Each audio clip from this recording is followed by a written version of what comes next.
Ejima, thank you for joining us. We just got some news that Talo says that they've appraised new wells that they are able to now increase production to about 100,000 again from the 85,000 that they were doing. You were explaining to us what accounts for this new addition. First of all, I think this is actually good news to Ghana. We at PIAC and other relevant stakeholders have been worried for the past 3 years that production keeps dwindling. And our recommendation to government and its agencies has been that we need to bring on stream new fields.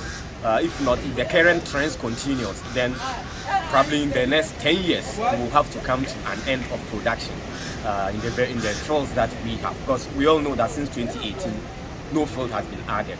So this is actually a good news. But I know that Talo and its partners, as part of their Greater Jubilee work plan and work program, has been working on this for some time now, at least since 2021, through what they call Ghana Value Maximization Plan. They have decided to invest $4 billion in the next 10 years, that's from 2021 to 2031, to invest $4 billion US. So you see, whilst other investors are pulling away, Talo and his partners committed to invest this kind of money into the petroleum sector of the economy. And these are some of the results that have come up as a result of that investment. So it's actually good news, and Talo and his partners and any other who has a part to play in this should be commended and ask for more. More fields should come on stream, and we hope that as part of their Ghana Value Maximization Plan, other fields in the Greater Jubilee area will come on stream in the shortest possible time to kind of give impetus to our upstream petroleum industry and help us reach in the needed revenue as a country. Okay. Let's now talk about gas. It looks like we haven't been prepared for 10 years and over to utilize all the gas that are coming from our fields. We finished with the foundation gas. Now we have to buy gas, but still we don't have the facilities to process all that will be coming from it. From where PIAC sits, what should we do going forward to ensure that we maximize our utilization? Yeah, you see, this has been a problem from the outset of production in 2010. We fled gas for about 4 years or 3 years before Ghana gas was brought on stream. That was revenue loss to the state. One would have thought that we would have learned some lessons from it and then quickly put the needed gas infrastructure in place and help more like diversify economic zones across the country. But then, as usual, we decided to lay back and then let this thing happen. As we speak now, the demand outstrips supply because infrastructure is not in place. The processing infrastructure and even the transportation infrastructure is still not in place. We need to expand this infrastructure.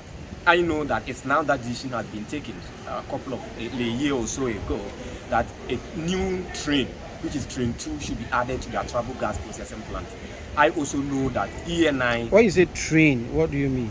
Just a processing, more like another processing capacity should be added to more like beef up the entire processing capacity of the plant itself.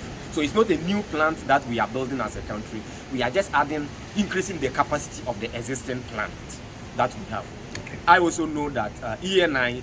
So where are we with that addition of the train? So it's actually an ongoing project. It has started. Okay. Yes, so it's an ongoing project. Okay. And I also know that ENI is also expanding their processing capacity. Okay. So all this, when completed, will be able to more like curtail the current flaring of gas that we have. Because I know that as a country we have what we call a zero flaring policy. But you can't adhere to the zero flaring policy if you don't have the capacity to take all the gas. So as we are looking at the processing capacity side, then we should also be looking at the transportation side. I know that the revised gas master plan has made provisions for that. From the Takoradi enclave towards Kumasi, then from the Tema enclave towards Kumasi, and then that's the medium term, and in the long term from Kumasi towards Burkina Faso. There is also a proposed pipeline from the Takoradi enclave towards Ivory Coast, which has a reverse flow capability. Though we have we are behind time. We've delayed in putting some of these things in place. I know it's capital intensive, but then I think that the time is now for this thing to be put, this infrastructure to be put in place. But one of the advantages is that if you have a countrywide pipeline infrastructure network that transport processed gas, you open the country for industrialization. I can get up, establish a company at anywhere of any part of the country with the assurance that there is a fuel, which is gas, which is quite cheaper, that I can run my company on or my factory on. So I think we should fast track it. We should stick to the plan, and then we hope that in the next probably 5-6 years, things will come back to normal.